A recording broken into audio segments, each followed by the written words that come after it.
According to the American Psychiatric Association, the vast majority of people with mental illness are not violent. Yet half of all inmates are said to be suffering from mental illness.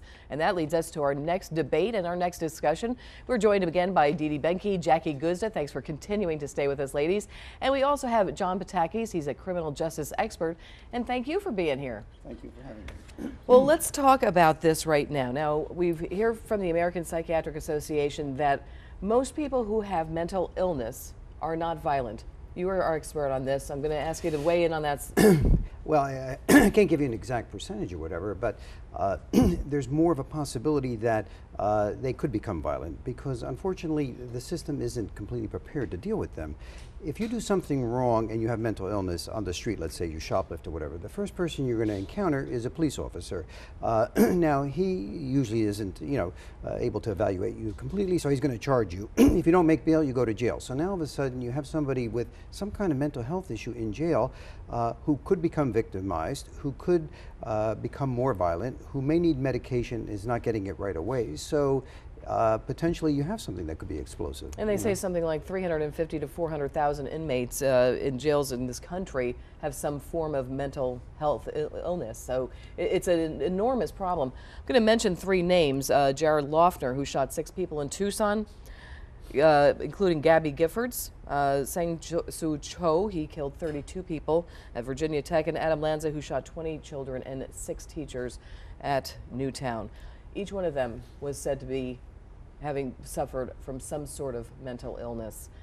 And a lot of people are saying that Newtown has been called the reactive call to opening up this discussion.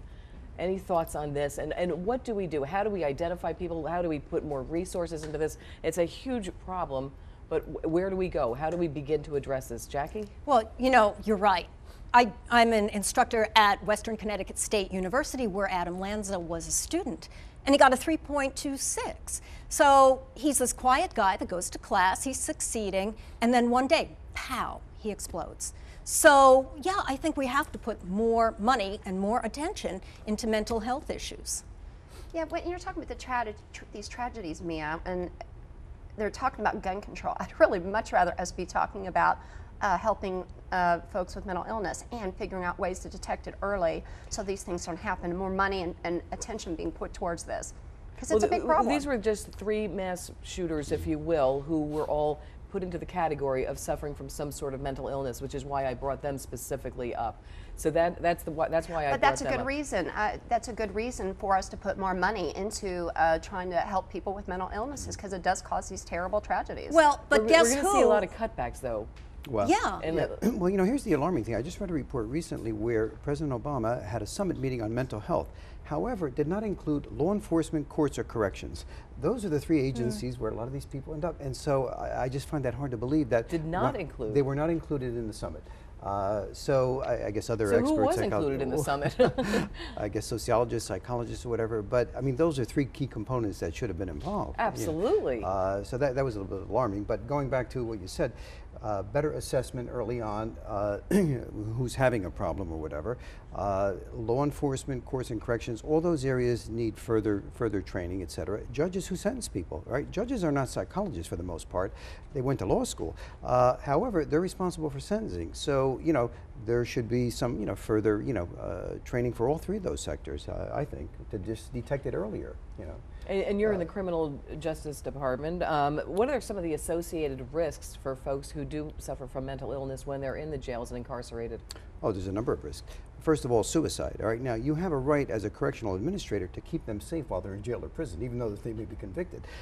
So if they commit suicide, you're responsible. So if you detect that early on, then they should be isolated. I just visited a jail the other day where they had 4 cells monitored 24 hours a day with a video camera for anybody who's suicidal. Okay, so that's one way to probably prevent it. They can also be victimized by other inmates, okay, because they may not comprehend everything. So they're subject to sexual assaults and being victimized, okay. And in many cases, their mental illness can deteriorate while they're in the jail because they're not getting the attention. Of course, what happens when they get out? That's the other problem. If they're not in for a serious crime, what happens with somebody who gets out in 2-3 years and is still suffering from mental illness? Well, right, and just to add to that is that while they're in there, they'll get the medication. Okay, so now you're paroled or you're released. You know, unless you have good medical care or whatever, you may not have medication. So you know, then you have somebody, you know, being a recidivist again. Jackie, you're shaking your head. No, I'm just saying that this sounds like a lovely conversation. However, the question that's going to come up is, who's going to pay for all this? Absolutely. Where's the dollars? Right. I mean, we used to have people in state hospitals back in the 80s, but then Ronald Reagan became president, and he opened it up and, you know, turned everybody back into the street because nobody wanted to pay for these services. So now that we're having all these shootings, etc., are we going to go back and saying, yeah, let's put money into mental health, let's take care of these people, and then the argument's going to come up that says, hey, we're spending too much money, we've got to pull back, too much big government. And a lot of people have said that these mass shootings, shouldn't be about gun control, and that's a whole other subject, but it should be more about addressing mental health illness. Absolutely. And, you know, I think you bring up such a good point about the disconnect with the Justice Department and the police and psychologists, because, you know, there are people who fall through the cracks for that reason. And, you know, if there's someone, I know someone who has a wife that she's got a mental illness, and they say she has to be arrested. The sheriff has to come and bring her and have a judge. I mean, that's crazy. Yeah. You know, what is the deal with that? There's some real problems with the mental health situation, and needs to be looked at, the laws. Well, let me answer the money question. I mean, if you look at We're the going to big have to picture. make this. We're going to have to make this quick. It's going to be our last comment. But Oh, okay. Well, it costs about $45,000 a year to keep somebody in prison. Okay, so if you were able to divert that person with services or whatever, it might be less than that. You know, so again, it's a matter of, in the big picture, will we save money on the incarceration by incarcerating less of those mentally health Probably. people? Well, you've and got to spend it get on that message out. Yeah. Well, that's. and that's why we're here. It's a that's why good we're here, message yeah. to get out. Yeah. Thank you so much for joining us, everyone. It was terrific to see you, and thank you for joining us for another edition of Fresh Outlook. Thanks to our wonderful panel, and thanks to you for spending an hour with us. I'm Nia Toski. See you next week, and enjoy the last official week of spring. See you in the summer.